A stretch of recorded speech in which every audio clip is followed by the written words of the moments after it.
여러분, 혹시 최근에 노트북 새로 장만하려고 매장이나 인터넷 쇼핑몰 둘러보신 적 있으신가요?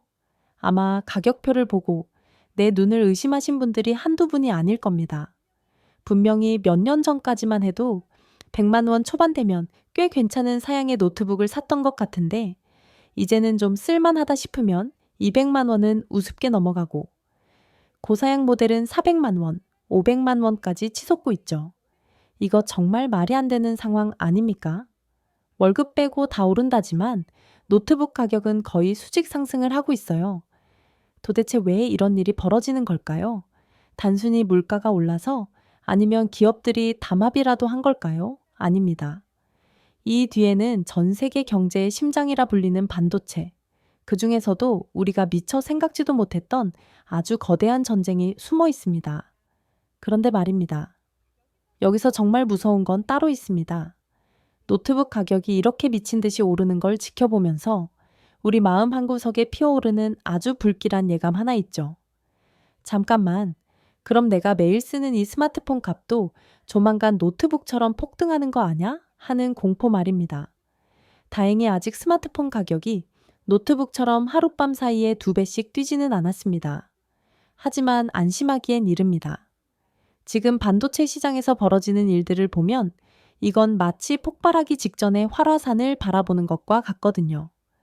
오늘은 우리가 매일 쓰는 노트북 가격을 미친 듯이 끌어올린 반도체 전쟁의 실체를 파헤치고, 왜 우리가 조만간 스마트폰 가격표 앞에서 또 한 번 절망하게 될지도 모르는지, 그 뒤에 숨겨진 복잡한 글로벌 역학 관계를 뼛속까지 분석해 보겠습니다.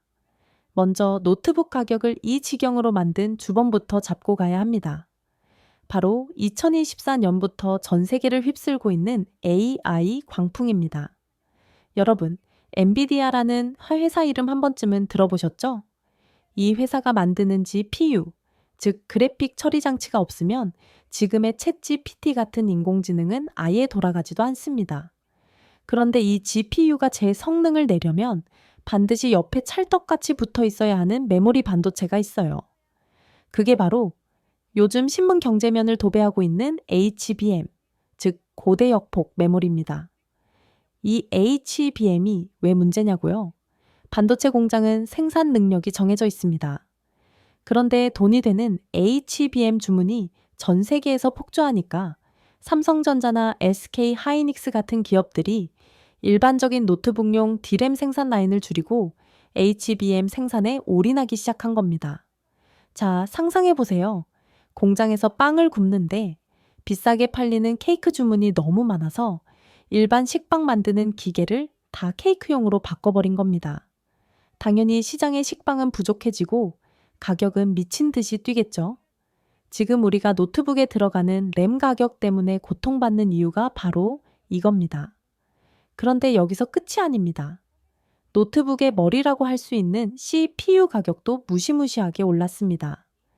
예전에는 인텔이나 AMD가 만드는 칩만 생각하면 됐지만, 이제는 공정 자체가 너무나 미세화됐어요.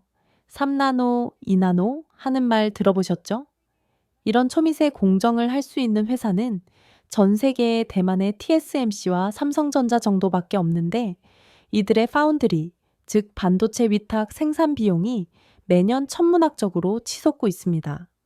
설계는 인텔이 해도 실제 물건을 찍어내는 비용이 비싸지니 그 부담은 고스란히 소비자에게 전가되는 구조인 거죠. 자, 이제 우리의 진짜 걱정거리 스마트폰 이야기로 넘어가 봅시다. 노트북은 그렇다 치고 스마트폰은 아직 괜찮잖아 라고 생각하실 수 있습니다. 맞습니다. 아직은 스마트폰 제조사들이 재고 부품을 활용하거나 마진을 줄여가며 가격 인상을 최대한 억제하고 있는 모양새입니다. 하지만 지금 들려오는 소식들은 결코 희망적이지 않습니다. 가장 먼저 우리를 불안하게 하는 건 스마트폰의 두뇌, AP 가격의 심상치 않은 움직임입니다. 스마트폰 가격의 약 20%에서 25%를 차지하는 게 바로 이 칩 하나입니다.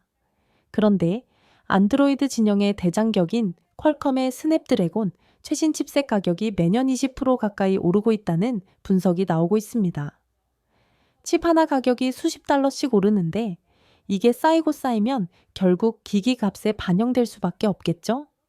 더 무서운 건 스마트폰에도 AI 바람이 불고 있다는 겁니다. 요즘 온디바이스 AI라는 말 들어보셨죠? 클라우드 서버를 거치지 않고 내 폰 안에서 직접 인공지능을 돌리는 기술입니다. 실시간 통역을 하고 사진을 화려하게 보정해주죠. 그런데 이게 공짜가 아닙니다. 이 기능을 매끄럽게 돌리려면 엄청난 성능의 램이 필요합니다.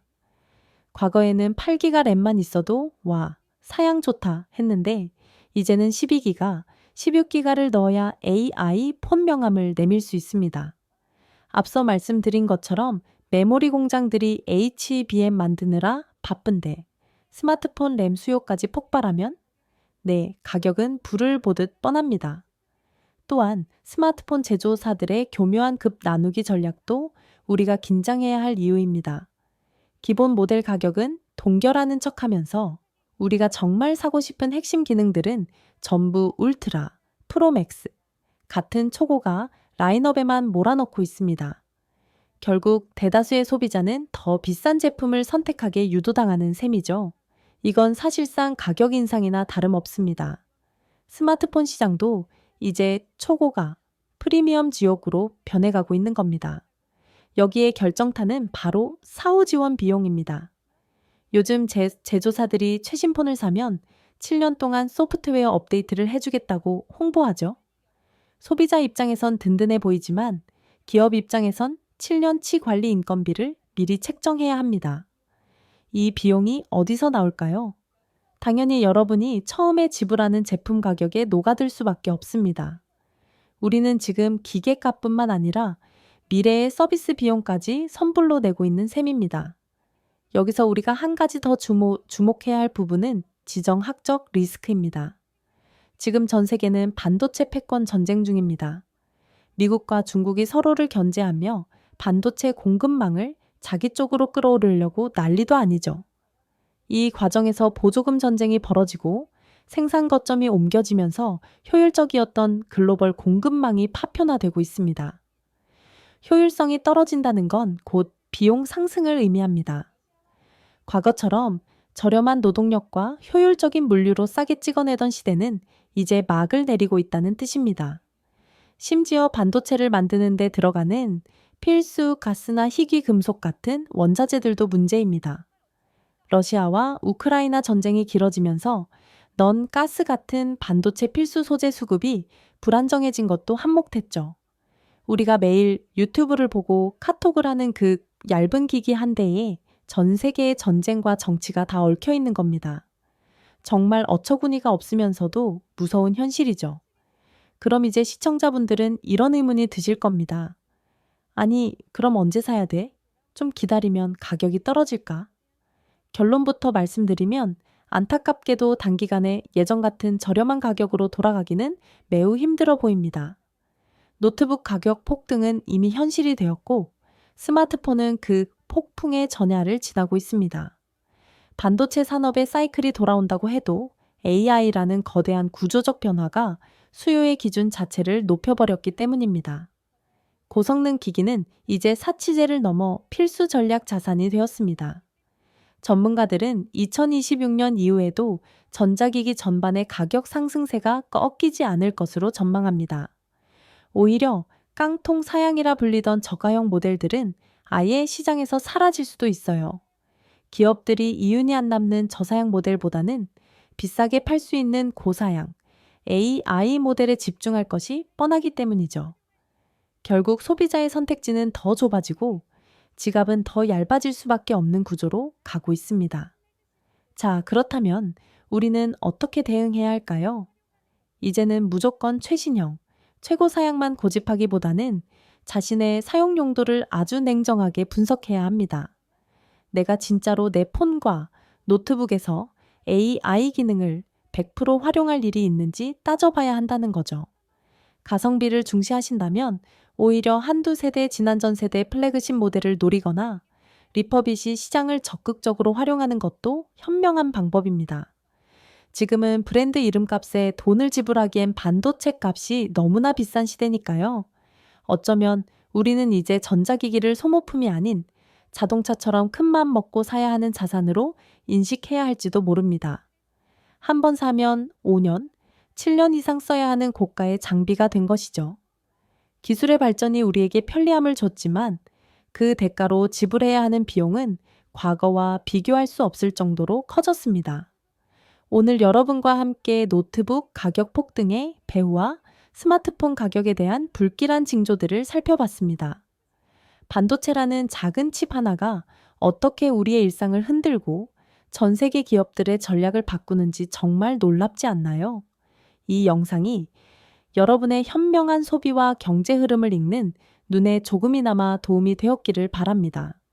앞으로도 우리는 이 거대한 지식의 소용돌이 속에서 살아남기 위해 끊임없이 공부하고 관찰해야 합니다. 세상은 우리가 생각하는 것보다 훨씬 더 복잡하고 유기적으로 연결되어 있으니까요. 오늘 이야기는 여기까지입니다. 여러분은 지금의 노트북 가격 폭등, 그리고 스마트폰 가격에 대한 걱정에 대해 어떻게 생각하시나요? 설마 폰까지 그렇게 오를까 싶으신가요? 아니면 이미 예견된 일이라고 보시나요? 여러분의 소중한 의견을 댓글로 자유롭게 남겨주세요.